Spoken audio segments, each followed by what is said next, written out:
once again as an ambassador of disability issues. I'm here once again. March is going to be like boom, boom, fire. Yes. Today I'm joined by Laston Balanjeta.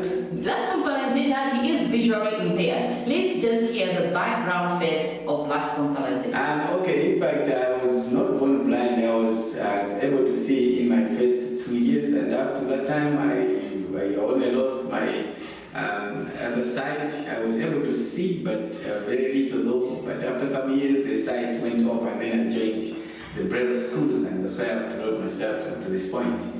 Wow, okay. So today, Laston, we are going to discuss about the challenges that persons with disabilities face in terms of receiving services, health services, particularly. Yeah. So we are going to discuss about those challenges. And we are going to discuss a statement, it's a comment, a recommendation. I don't know if it's a recommendation or a statement, my viewers. And also, Laston, you're going to assist me on that. Yes. Because on our ambassadorial page, we had some comments and recommendations. So we are going to be discussing that so that our key stakeholders, now we are targeting what? The health sector. Yeah. If we are talking about health issues and services, our target is the health sector. So are you working in the health sector? Are you a doctor? Are you a nurse? Are you a physiotherapist or what? A dentist or whatever. But you're working in the health sector. So it is very, very important for you to listen to this discussion to the end. Yes, so what are we going to discuss? We're going to discuss this comment, and I'm going to read it, and it's like a challenge in a comment form. It says, many persons with disabilities cannot observe physical distancing because they require assistance on guide to carry out their daily activities or rely on physical contact to explore and navigate their environment. Is it true, Laston? Yeah, that is quite true. You know, a person with visual impairment cannot manage to observe a physical distance because he doesn't see where the other one stands or sits. Yes. All right. So we are going to look at mostly on the physical distancing in terms of how the preventative measures that were put place in terms of COVID-19. Yes. How did you cope with that prevention measure? And currently, we are still using all the same. Yes. Currently situation. Yes. In fact, currently, it is also very difficult up to now to follow this kind of a preventive measure of COVID-19. In fact, as in my case, I can honestly say that I don't even go by that kind of a rule to say that I should observe a certain distance between me and somebody else, because for me to know that this one is at a certain distance, it is impossible. I cannot know that this one is at a 1 meter distance or 5 meters distance or maybe 550 centimeters. I just cannot know that. So for me, maybe I can just say, because you need to observe these distances when you are on a queue, you are on a line, you want to do something and you are waiting there. So for me, I don't do that. I better just go in front, and then if there is anybody around, you can assist. But otherwise, I cannot observe a distance from me to somebody else. So you mean since 2019, when COVID-19, was born in the world? Yes. Yes. You did not even follow this prevention measure? Yeah, let me be honest with you. I haven't even followed this. I have tried to do, but I haven't managed. So why? Why do you think you did not manage? I did not manage.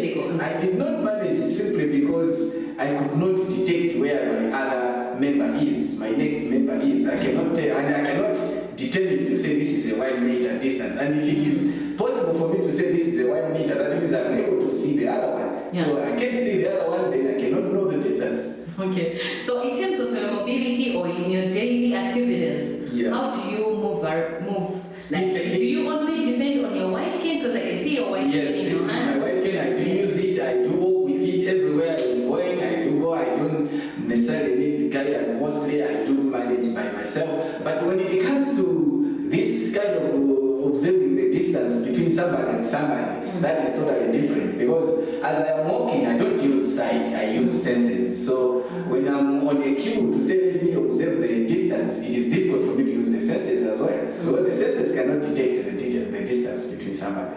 Okay.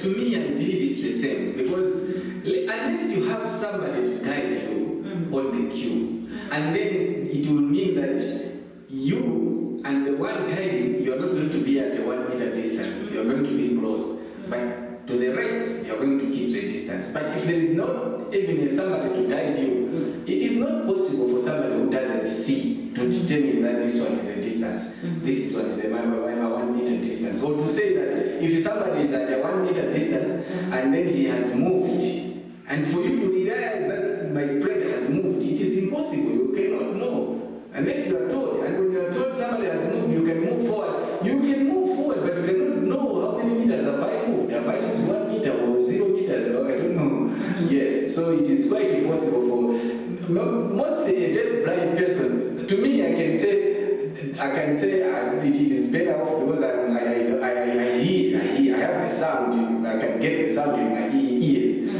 So my sound can also help me to detect something. But for somebody who can't even hear, that is even difficult too difficult for him to determine the distance. What can be your recommendation? Can we say this preventative measure of physical distancing? Yes. It has really helped persons with disabilities, in particular maybe your disability or general disability?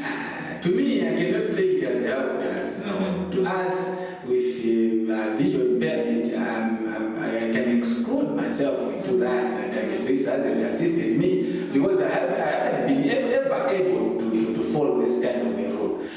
Yeah, even when you talk about these other issues of maybe washing hands, you put a bucket at a shop and then you expect a person with visual impairment to know that there is a bucket. There should be somebody to guide him there. So those things are just quite difficult for a person with visual impairment, my dear. Okay, what recommendation can you give to replace this? To replace this, I think the best way is that the visual impaired person, the one affected, should be in a position to take care of himself or herself. Because the most important thing is that whenever you feel like you're not safe, you have to sanitize. That's the best thing that you can do. Otherwise, physical contact is a must when you are assisting a person with visual impairment, or when a person with visual impairment is being assisted. Physical contact is a must. Or even when you're walking, you can bump into something, you can bump into somebody. Exactly. A lot of things. So the only thing that you can do is just have the hand sanitizer, and then you can sanitize wherever you think you need to. So make sure you put those who are visually impaired, those who are make sure you carry your hand sanitizer in your pocket and make sure that in your hand you sanitize everywhere you see that there is a thread. Even washing your hands. Yes, washing your hands. The best hygiene procedure to use is make sure when you walk, wherever you are, make sure after maybe 30, 40 or 1 hour, you wash your hands. Make sure your hands are what? Are clean. Yeah, you know what, Mother? You can talk about washing hands. That is at home. You need to do that at home. But when you are on your way, you are doing something. The simplest way is that you just have to have hand sanitize. You just need to sanitize. And then when you go home, or maybe if you want to do something else, like maybe you want to eat, if you want to eat, then there is that importance of washing hands. But when it's about just getting yourself off from coronavirus, then you better just sanitize, because that's the shortest way. You can carry a hand sanitizer anywhere. You cannot carry water anywhere. Yeah. So that's the difference. Okay, generally just give any ways or any marks to persons with disabilities and persons without disabilities on the issues of health issues in terms of the COVID and other health issues. Yes. In fact, to out there to the public, those who are not visually impaired, those who are not blind, I can say that whenever we are doing things, whatever we are doing, we should remember that we have people who don't see. So those people who don't see, they are not there just as statues or maybe as something that you can play around with. They are there for your assistance, and you have got eyes so that you can help them. So whenever you see a person with a visual impairment, he is alone with his white cane like this one, please remember, wherever there is need for assistance, just assist him in the way you can do it. However, to my fellow persons with visual impairment, let me say that in whatever you are doing, remember that there is COVID-19 and there is also cholera and other diseases that you can be infected with. So you better take care of yourself in whatever way you can, in whatever way you can. for us to say that you should follow these other measures that are being put forth, it is quite difficult for us to do that based on the visual impairment. So, as I already said, to me, I regard using a hand sanitizer as my closest option. That's my closest option that I can use right currently. When I'm going to class, when I'm doing this, whatever I've been doing, I always make sure that when I'm having a threat somewhere, I use a hand sanitizer so that I can clear off that kind of threat. Wow. So prevention is better than? It's better than cure. That's the very, very key word yes. for today. Prevention is better than cure. The courtesy